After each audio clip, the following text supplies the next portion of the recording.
Mr. Yee Chia Hsing. Chairman, I'm sure every member in this House will have come across two groups of residents at our MPS relating to BTO and resale flats. The first group will be young couples asking us to write to HDB because they have been not very lucky in getting their BTO flats. Some even told me that they are delaying having a child because they wanted to have a place of their own first. I've always tried to persuade such couples to consider buying a resale flat instead. I'll explain that resale prices have softened. HDB has increased the CPF housing grant for first-timers buying resale flats from 30,000 to 50,000 for couples buying 4-room or smaller resale flats, and from 30,000 to 40,000 for couples buying 5-room or larger resale flats. There's also the proximity grant of 20,000 for young couples who buy a resale flat near their parents, 4 km. I also highlighted to these couples that a resale flat often has a larger floor size. So although the absolute price may be higher, but the per square feet price may be lower. Unfortunately, even after my sales speech, most couples tell me they still want BTO.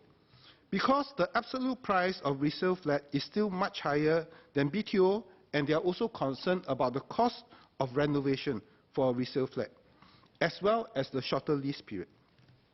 Chairman, the second group of residents are those who are unable to sell their current HDB flats.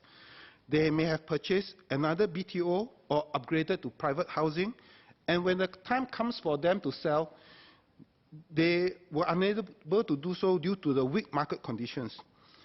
So we have a situation where there are too many buyers for BTO flats and too few buyers for resale flats. Having young couples move into a mature estate through buying resale flats is also good, so that an estate does not grow old. Young families can bring vibrancy and diversity to an older estate. It also lessens the pressure on childcare and other school facilities in the newer estates where there are too many BTO flats. Chairman, I have a few suggestions to make today. For new BTO flats, I expect that the implied dollar value subsidy per unit is larger for a 5-room flat than for a 3-room flat. But conversely, the CPF housing grant for first-timers buying resale flat is smaller for a bigger unit. I would like to suggest that the CPF housing grant be the same, regardless of the size of the flat.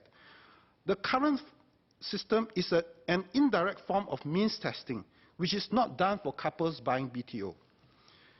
CPF housing grant should not be subject to means testing, since the additional CPF housing grant and special CPF housing grant are already subject to means testing.